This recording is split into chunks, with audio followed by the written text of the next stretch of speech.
Well, ladies and gentlemen, one of the things we talk about a lot with this whole Gamergate nonsense, Gamergate 2.0, and everything's happening in the gaming industry right now is the fact that the landscape is totally different now than it was 5 to 10 years ago. Let's be real, ladies and gentlemen. Back then, we did not have Twitter being as open as it is now, or X, whatever you want to call it. We didn't have that. A lot of people like to criticize Elon Musk, and I do as well in certain aspects, but ultimately, Twitter is in fact a better place for discussion than it was 5, 10 years ago, and now that is going to contribute to the overall success of Gamergate 2.0 and how we drive these lunatics out of the gaming industry. Now, why am I talking about this? Well, Elon Musk just recently chimed in on the entire Gamergate issue, and he said that he described Sweet Baby Inc.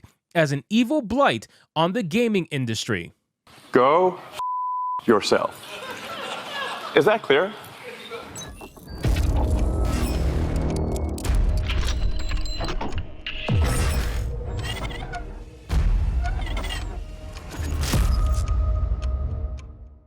Now, why did he say this? Why did Elon Musk say this? All right, number one, Elon Musk is the biggest troll there is on the internet, okay? He's the richest. He's a billionaire troll. That is what he is. He is going to absolutely chime in on any relevant social topic because, number one, it's good for him and his platform that he now owns. The more he can get in on the conversation, the more relevant he can keep the platform. That's just number one. Number two, it's also a good thing that someone like him is chiming in on this because ultimately, let's be real, he does have a lot of influence. You can hate him as much as you may want, and that's perfectly fine. But he does have a lot of influence on a lot of people's discussions, especially since he is now the owner of Twitter. So let's get into this article, guys, from That Park Place. But of course, before we do, if you are new here, just consider hitting that subscribe button. I would greatly appreciate it, and like the video to push us out into that YouTube algorithm. So again, he recently commented on this because of the recent attack that was made against Asmongold. I already made a video on that. If you guys missed it, go check it out. But yes, Sweet Baby Inc., Chris Kindred, the guy who started all this nonsense,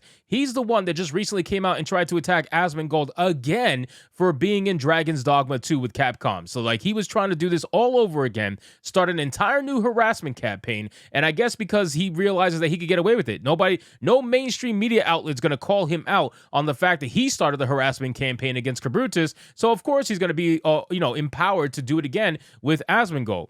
It says Elon Musk declared Sweet Baby Inc. as an evil blight on the gaming industry after one of the company's employees, Chris Kindred, attempted to cancel Asmongold after it was announced he was turned into an official pawn by Capcom for Dragon's Dogma 2. The official Dragon's Dogma account announced Asmongold, along with a number of other YouTubers and streamers, would be available as official pawns in the game in post to X on March 15th. The account posted introducing the second round of Dragon Dogma's 2 official pawns. Now joining the fray, the Sphere Hunter, Asmongold, Wooly, Wolves, Super Rad Lemon, Anna Fushia, Eric's Gaming, Kit Ellis, I can't say this last one, and more. And it says in Dragon Dogmas 2, players are to take on the role of a customizable character called the Arisen. The Arisen leads a party of up to 3 different pawns. The pawns are available to customize, and Capcom promises that over time, your pawn will become a worthy companion on your journey as they learn through their experiences adventuring with you as well as the other players, which will be reflected in their behavior. The developer also shared specializes or a unique feature of pawns. The ability to translate Elvish is one of the many specializations. If a pawn who has learned Elvish is nearby, they will automatically interpret it for you. There are many other specializations which will add color to a pawn's personality. So again, sounds like a cool feature. I'm okay with that, right? Like this really shouldn't be a big deal. None of this should ever be a big deal. The problem is that companies like Sweet Baby Inc. and the people that work for it, like Chris Kindred, they love to Streisand effect themselves. They love to make everything about them to the point where they ultimately end up being the bad guy. Something like this didn't have to happen. You didn't have to make this a big deal. This is a big deal now because you decided to open your mouth. It's kind of like the whole thing happening with Dead by Daylight in the trans debacle. The person who voiced that character now all of a sudden wants to say, oh, we need to stop this whole nonsense when they're the ones who made it a big deal in the first place. Had they not said anything, had they not made it into something that it wasn't, they would not be dealing with it. It's the same thing with Sweet Baby. Sweet Baby would not be in the situation that it is now, at least not to this scale, if it wasn't for the initial attack that Chris Kindred did against Cabrutus. That is what started Gamergate 2.0. They could try to lie about it all they want. They could try to omit it from their articles all they want, but real history knows that Chris Kindred was the one that attacked first. It says, as for the official pawns, such as Asmongold, Capcom explains there is no Rift Crystal Costs when hiring official pawns up to level 10. Once hired, their equipment cannot be changed. They do not appear in certain features such as daily and overall rankings, and some may have a limited availability period. Furthermore, their name is displayed in a different color. As reported by ex-user Pandas, Sweet Baby Inc. employee Chris Kindred reacted to this announcement that Asmongold was one of the official pawns by accusing him of engaging in a harassment campaign. Kindred wrote, "That's crazy. Isn't one of these people an active participant in a harassment campaign?" Now, I find this to be hilarious, okay? I find this to be hilarious because he's the one that started a harassment campaign, and you're mad against someone who's not doing anything sort of a harassment campaign. All Asmongold did, and I've been very critical of Asmongold, but when he's right, I will defend him. Asmongold did not do any harassment campaign. Asmongold simply made a video disagreeing with you and your company's mindset.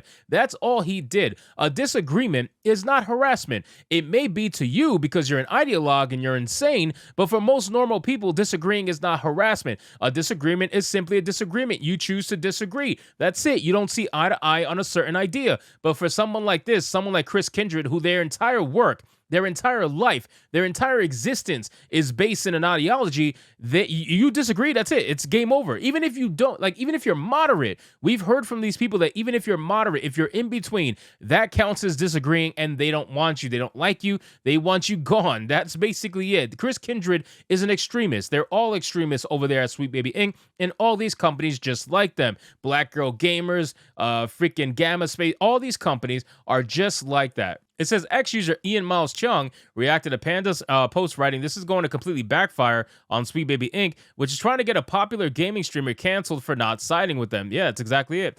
This is where Musk made his comments. He reacted to Chung's post, writing, "Sweet Baby Inc. is an evil blight on the gaming industry. All they do is make games terrible and try to cancel people." He added, "They cannot go broke soon enough." That's exactly what they do. They make games worse. They don't make them better. And they just try to cancel people. Whoever disagrees with them, they try to cancel them. They try to give them, if the person is in the gaming industry, actually in the gaming industry working, they try to get them fired. This is the kind of thing that these companies do. It's been a proven fact already. Even the mainstream gaming industry tries to do it. We talked about the lawyer that used to work for Bungie and Pokemon Company, where he would fire people that were anti-woke or deemed anti-woke. That is the kind of nonsense that's going on.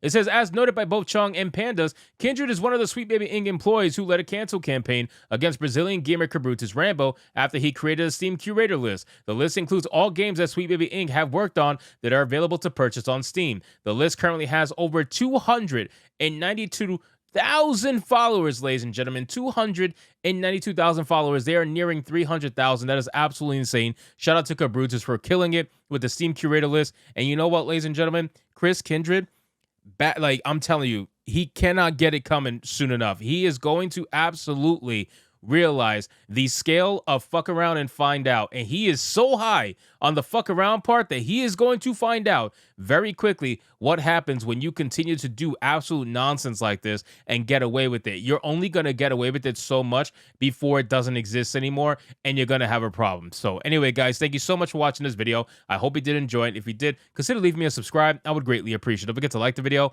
comment, let me know what you thought, and I'll see you guys on the next one. Hypnotic out.